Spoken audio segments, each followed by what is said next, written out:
ओम शांति। आज 13 जनवरी के बाबा के महावाक्य सुनेंगे।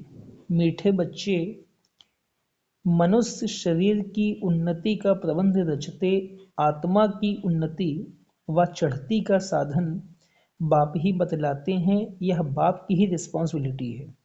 प्रश्न: सदा बच्चों की उन्नति होती रहे उसके लिए बाप कौन कौन सी श्रीमत देते हैं? उत्तर: बच्चे अपनी उन्नति के लिए सदा याद की यात्रा पर रहो। याद से ही आत्मा की जंग निकलेगी। दूसरा, कभी भी बीती को याद नहीं करो और आगे के लिए कोई आश न रखो। तीसरा, शरीर निर्वाह के लिए कर्म भले करो, लेकिन जो भी टाइम मिले वह वेस्ट नहीं करो। बाप की याद में टाइम सफल करो। चौथा, कम से कम 8 घंटा ईश्वरीय सेवा करो तो तुम्हारी उन्नति होती रहेगी। ओम शांति। रूहानी बाप बैठ रूहानी बच्चों को अथवा आत्माओं को समझाते हैं। मनुष्य कहते हैं आत्मा की रिस्पॉन्सिबिलिटी है परमात्मा के ऊपर। वही सब आत्माओं की उन्नति और मन की शांति का रास्ता बता सकते हैं। वही सब आत्माओं की उन्नति और मन की शांति का रास्ता बता सकते हैं। आत्मा रहती है भ्रकुटी में सबसे न्यारी। अक्सर करके रोग होते हैं शरीर में, यहाँ भ्रकुटी में नहीं। भले सिर में दर्द पड़ेगा, परंतु जो आत्मा का तख्त है वहाँ कोई तकलीफ नहीं होगी, क्योंकि उस तख्त पर आत्मा विराजमान है। अब आत्मा की उन्नति अथवा शांति देने वाला सर्जन तो एक ही परमात्मा है। जब आत्मा की उन्नति हो तब आत्मा को हेल्थ वेल्थ भी मिले। जब आत्मा की उन्नति हो तब आत्मा को हेल्थ वेल्थ भी मिले। शरीर को तो कितना भी करो उससे कोई उन्नति नहीं होगी। शरीर की कुछ ना कुछ खिटपिट तो रहती ही है। आत्मा की उन्नति तो सिवाय बाप के कोई कर न सके, और सब दुनिया में शरीर की उन्नति का प्रबंध रचते हैं। बाकी आत्मा की चढ़ती कला व उन्नति होती नहीं है, वह तो बाप ही सिखलाते हैं। सारा मदार आत्मा पर है। आत्मा ही 16 कला बनती है, फिर आत्मा ही बिल्कुल कला रहित हो जाती है। 16 कलाएं बनती हैं, फिर कला कम कैसे होती है, यह भी बाप ही समझाते हैं। बाप कहते हैं सतयुग में तुमको बहुत सुख था, आत्मा चढ़ती कला में थी, और सत्संगों में आत्मा की उन्नति कैसे हो यह बात नहीं समझाई जाती है। वह जिस्मानी नशे में रहते हैं, देह अभिमान है। बाप तुमको देही अभिमानी बनाते हैं। आत्मा जो तमो प्रधान बनी है उनको सतो प्रधान बनाना है। यहाँ सब है रूहानी बातें, वहाँ है जिस्मानी बातें। सर्जन लोग एक हार्ट निकाल दूसरा डालते हैं, उनका आत्मा से कोई ताल्लुक नहीं। आत्मा तो भ्रकुटी में रहती है, उनका ऑपरेशन आदि कुछ नहीं होता। अच्छा, बाप समझाते हैं कि आत्मा की उन्नति तो एक ही बार होती है। आत्मा जब तमो प्रधान हो जाती है तब आत्मा की उन्नति करने वाला बाप आता है। उनके बिगड़ किसी भी आत्मा की चढ़ती कला हो न सके। बाप कहते हैं यह छीछी तमो प्रधान आत्माएं मेरे पास आ न सके। तुम्हारे पास जब कोई आते हैं तो कहते हैं शांति कैसे मिले अथवा उन्नति कैसे हो, परंतु यह नहीं जानते कि उन्नति के बाद हम कहाँ जाएंगे, क्या होगा।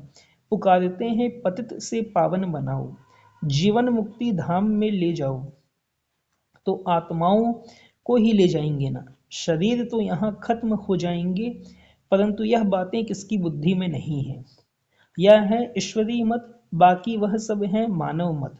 ईश्वरीय मत से एकदम आसमान में चढ़ जाते हो, शांति धाम सुख धाम में, फिर ड्रामा अनुसार नीचे भी उतरना ही है। आत्मा की उन्नति के लिए बाप के सिवाय और कोई सर्जन नहीं। सर्जन फिर तुमको आप समान बनाते हैं। कोई तो बहुतों की उन्नति अच्छी करते हैं, कोई मीडियम, कोई थर्ड, औरों की उन्नति करते हैं। आत्माओं की उन्नति का जवाबदार है ही एक बाप। आत्माओं की उन्नति का जवाबदार है ही एक बाप। दुनिया में यह किसको मालूम नहीं है। बाप कहते हैं इन साधुओं आदि का भी उद्धार करने मैं आता हूँ। पहले जब आत्मा आती है तो पवित्र हो जाती है, पवित्र ही आती है। पहले जब आत्मा आती है तो पवित्र ही आती है। अब बाप आए हैं सबकी उन्नति करने, नंबरवार पुरुषार्थ अनुसार तुम्हारी देखो कितनी उन्नति हो जाती है। वहां तुमको शरीर भी फर्स्ट क्लास मिलता है। बाप है ही अविनाशी सर्जन, वही आकर तुम्हारी उन्नति करते हैं तो तुम ऊंचते ऊंच अपने स्वीट होम में चले जाएंगे। वो लोग मून पर जाते हैं। अविनाशी सज्जन तुमको उन्नति प्राप्त कराने लिए कहते हैं मामेकम याद करो तो विकर्म विनाश होंगे। बाप विश्व के बच्चों को लिबरेट करते हैं। जब तुम स्वर्ग में जाएंगे तब और सब शांति धाम में होंगे। बाप कितना वंडरफुल कार्य करते हैं, कमाल है बाप की। तब कहते हैं तुम्हारी गति मत तुम ही जानो, आत्मा में ही मत है। आत्मा अलग हो जाए तो मत मिल न सके। ईश्वरी मत से चढ़ती कला, मानव मत से उतरती कला, यह भी ड्रामा में नूंद है। वो लोग समझते हैं अभी स्वर्ग बन गया है, आगे चलकर मालूम पड़ेगा कि यह नरक है व स्वर्ग। भाषा के ऊपर कितना हंगामा करते हैं, दुखी है ना। स्वर्ग में दुख होता नहीं, अर्थक्वेक भी नहीं होगी। अब पुरानी दुनिया का विनाश होना है, फिर स्वर्ग बन जाएगा। फिर आधा कल्प वह भी गुम हो जाता है। कहते हैं द्वारिका सागर के नीचे चली गई, सोने की चीजें नीचे दब गई हैं। सो तो जरूर अर्थक्वेक से नीचे जाएंगी। समुद्र को थोड़े ही खोद कर निकालेंगे, धरती को खोदते हैं, वहां से माल निकालते हैं। बाप कहते हैं मैं सबका उपकार करता हूँ, मेरा फिर सब अपकार करते, गाली देते। मैं तो अपकारी का भी उपकार करता हूँ, तो मेरी जरूर महिमा होनी चाहिए। भक्ति मार्ग में देखो कितना मान है। तुम बच्चे भी बाप की कितनी महिमा करते हो। चित्र में 32 गुण दिखाए हैं। अभी तुम भी बाप जैसे गुणवान बन रहे हो तो कितना पुरुषार्थ करना चाहिए, टाइम वेस्ट नहीं करना चाहिए। बहुत हाईएस्ट बाप पढ़ाते हैं तो रोज जरूर पढ़ना चाहिए। यह अविनाशी बाप भी है, टीचर भी है, पिछाड़ी में आने वाले पुरानों से भी तीखे जा रहे हैं। अब सारी दुनिया की उन्नति हो रही है बाप द्वारा। श्री कृष्ण को भी गुणवान बनाने वाला बाप है, सबको देने वाला है, बाकी सब लेते हैं। यह घराना बन रहा है नंबरवार पुरुषार्थ अनुसार। बेहद का बाप देखो कितना मीठा और कितना प्यारा है। ऊंचे ते ऊंचे बाप द्वारा अब सबकी उन्नति हो रही है, बाकी तो सबको सीढ़ी उतरनी है। कमाल है बाप की। भल खाओ पियो सब कुछ करो, सिर्फ बाबा के गुण गाओ। ऐसे नहीं बाबा की याद में रहने से खाना नहीं खा सकते। रात को फुर्सत बहुत मिलती है, 8 घंटा तो फुर्सत है। बाप कहते हैं कम से कम 8 घंटा इस गवर्नमेंट की सर्विस करो। जो भी आए उनको आत्मा की उन्नति के लिए रास्ता बताओ। जीवन मुक्ति माना विश्व का मालिक और मुक्ति माना ब्रह्मांड का मालिक। ये समझाना तो सहज है ना, परंतु तकदीर में नहीं है तो तदबीर क्या कर सकेंगे। बाप समझाते हैं कि बाप की याद सिवाय आत्मा की जंक निकल नहीं सकती। भल ज्ञान सारा दिन सुनाओ, परंतु आत्मा की उन्नति का उपाय याद के सिवाय और कोई नहीं। बाप बच्चों को बहुत प्यार से रोज रोज समझाते हैं, परंतु अपनी उन्नति करते हैं व नहीं करते हैं वह हर एक खुद समझ सकते हैं। यह सिर्फ तुम नहीं सुनते हो, परंतु सब सेंटर्स वाले बच्चे सुनते हैं। यह टेप रखी है, यह भी अपने में आवाज भर कर जाती है सर्विस पर। यह बहुत सर्विस देती है। बच्चे समझते हैं शिव बाबा की मुरली हम सुनते हैं, तुम्हारे द्वारा सुनने से इनडायरेक्ट हो जाता है, फिर यहाँ आते हैं डायरेक्ट सुनने के लिए। फिर बाबा ब्रह्मा मुख द्वारा सुनाते हैं अथवा मुख द्वारा ज्ञान अमृत देते हैं। इस समय दुनिया तमो प्रधान हो गई है तो उस पर ज्ञान की वर्षा चाहिए। वह पानी की वर्षा तो बहुत होती है, उस पानी से तो कोई पावन बन नहीं सकता। यह है सारी ज्ञान की बात। बाप कहते हैं, अब जागो, मैं तुमको शांति धाम ले जाता हूँ। आत्मा की उन्नति भी इसमें है, बाकी सब है जिस्मानी बातें।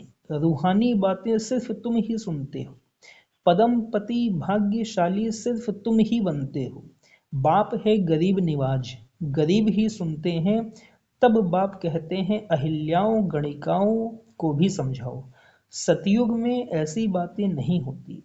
वह है बेहद का शिवालय, अब है बेहद का वैश्यालय। बिल्कुल ही तमो प्रधान है, इससे जास्ती मार्जिन नहीं है। अब इस पतित दुनिया को चेंज होना है। भारत में राम राज्य और रावण राज्य होता है। जब अनेक धर्म हो जाते हैं तब अशांति हो जाती है, लड़ाई तो लगती ही रहती है। अब तो बहुत जोर से लड़ाई लगेगी, कड़ी लड़ाई लग फिर बंद हो जाएगी, क्योंकि राजाई भी स्थापन हो, कर्मातीत अवस्था भी हो। अभी तो कोई कह न सके, वह अवस्था आएगी तो पढ़ाई पूरी हो जाएगी, फिर ट्रांसफर हो जाएंगे अपने पुरुषार्थ अनुसार। इस भंभोर को आग तो लगनी है, फटाफट विनाश हो जाएगा। उनको खूने नाहिक खेल कहा जाता है। नाहिक सब मर जाएंगे, रक्त की नदियां बहेंगी, फिर घी दूध की नदियां बहेंगी, हाहाकार से जय जयकार होगी। बाकी सब अज्ञान निद्रा में सोते सोते ही खत्म हो जाएंगी। बड़ी युक्ति से स्थापना होती है, विघ्न भी पड़ेंगे, अत्याचार भी होंगे। अब माताओं द्वारा स्वर्ग का द्वार खुलता है तो पुरुष भी बहुत, परंतु माता जन्म देती है तो उनको पुरुष से इजाफा ज्यादा मिलता है। स्वर्ग में तो नंबरवार सब जाएंगे, कोई 2 जन्म मेल के भी बन सकते हैं। हिसाब किताब जो ड्रामा में नूंद है वही होता है। आत्मा की उन्नति होने से कितना फर्क पड़ जाता है। आत्मा की उन्नति होने से कितना फर्क पड़ जाता है। कोई तो एकदम हाईएस्ट बन जाता है, कोई तो बिल्कुल लोएस्ट। कहाँ राजा तो कहाँ प्रजा। मीठे मीठे बच्चों को बाप समझाते हैं, अब पुरुषार्थ करो, योग से पवित्र बनो, तब धारणा हो। मंजिल बहुत ऊंची है। अपने को आत्मा समझ बहुत प्यार से बाप को याद करना है। आत्मा का परमात्मा के साथ लव है ना, यह है रूहानी लव, जिससे आत्मा की उन्नति होती है। जिस्मानी लव से गिर पड़ते हैं, तकदीर में नहीं है तो भागंती हो जाते हैं। यज्ञ की बड़ी संभाल चाहिए। माताओं की पाई पाई से यज्ञ की सर्विस हो रही है। यहाँ गरीब ही साहूकार बनते हैं। सारा मदार पढ़ाई पर है, तुम अभी सदा सुहागिन बनती हो। यह सबको फीलिंग आती है। माला का दाना बनने वालों को कितनी अच्छी फीलिंग चाहिए। शिव बाबा को याद करते सर्विस करते रहो तो बहुत उन्नति हो सकती है। शिव बाबा की सर्विस में शरीर भी न्यौछावर करना चाहिए। सारा दिन नशा रहे, यह मासी का घर नहीं है। देखना है हमने अपनी कितनी उन्नति की है। बाबा कहते हैं, बीती को याद न करो, आगे की कोई आश मत रखो। शरीर निर्वाह अर्थ कर्म तो करना है। जो टाइम मिले उसमें बाप को याद करो तो विकर्म विनाश होंगे। बाबा बांधेलियों को भी समझाते हैं कि तुम्हें पति को बहुत नम्रता प्यार से समझाना है। कोई मारे तो उन पर फूलों की वर्षा करो। अपने को बचाने की बड़ी युक्ति चाहिए। आंखें बड़ी शीतल चाहिए, कभी हिले नहीं। इस पर अंगद का भी मिसाल है, बिल्कुल अडोल था। तुम सब महावीर हो, जो कुछ पास्ट हुआ उनको याद नहीं करना है, सदैव हर्षित रहना है, ड्रामा पर अटल रहना है। बाप खुद कहते हैं, मैं भी ड्रामा के बंधन में बांधा हुआ हूँ, बाकी और कोई बात नहीं। श्री कृष्ण के लिए लिखा है, स्वदर्शन चक्र से मारा। यह सब कथाएं हैं, बाप तो हिंसा कर न सके। यह तो बाप टीचर है, मारने की बात नहीं है। यह बातें सब इस समय की है। एक तरफ ढेर मनुष्य हैं, दूसरे तरफ तुम हो। जिनको आना होगा आते रहेंगे। कल्प पहले मिसल पद पाते रहेंगे, इसमें चमत्कार की बात नहीं।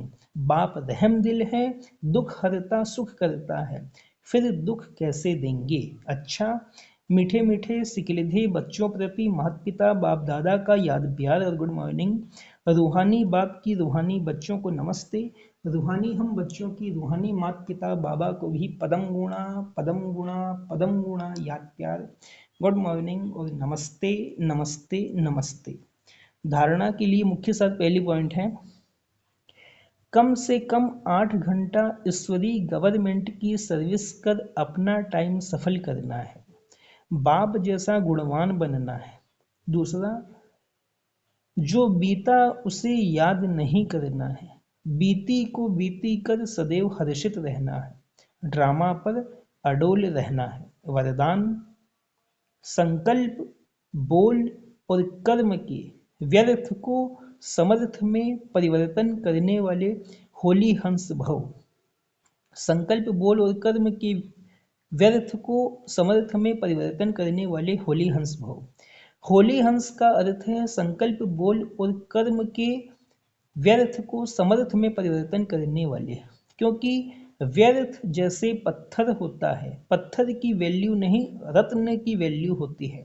होली हंस फौरन परख लेता है कि ये काम की चीज नहीं है, ये काम की है। कर्म करते सिर्फ यह स्मृति इमर्ज रहे कि हम राजयोगी नॉलेजफुल आत्माएं रूलिंग और कंट्रोलिंग पावर वाली हैं, तो व्यर्थ जा नहीं सकता। यह स्मृति होली हंस बना देगी। स्लोगन, जो स्वयं को इस देह रूपी मकान में मेहमान समझते हैं वही निर्मोही रह सकते हैं। जो स्वयं को इस देह रूपी मकान में मेहमान समझते हैं वही निर्मोही रह सकते हैं। अव्यक्ति साइलेंस द्वारा डबल लाइट फरिश्ता स्थिति का अनुभव करो। आज 13 जनवरी की पॉइंट है, जैसे जब कोई ऐसा दिन होता है तो चलते फिरते ट्रैफिक को भी रोककर 3 मिनट साइलेंस की प्रैक्टिस कराते हैं। चलते हुए सभी कार्यों को स्टॉप कर लेते हैं। ऐसे आप भी कोई कार्य करते हो या बात करते हो तो बीच बीच में यह संकल्पों की ट्रैफिक को स्टॉप करने का अभ्यास करो। 1 मिनट के लिए भी मन के संकल्पों को, चाहे शरीर द्वारा चलते हुए कर्म को, बीच में रोककर अपने फरिश्ते स्वरूप में स्थित हो जाओ। अच्छा, ओम शांति।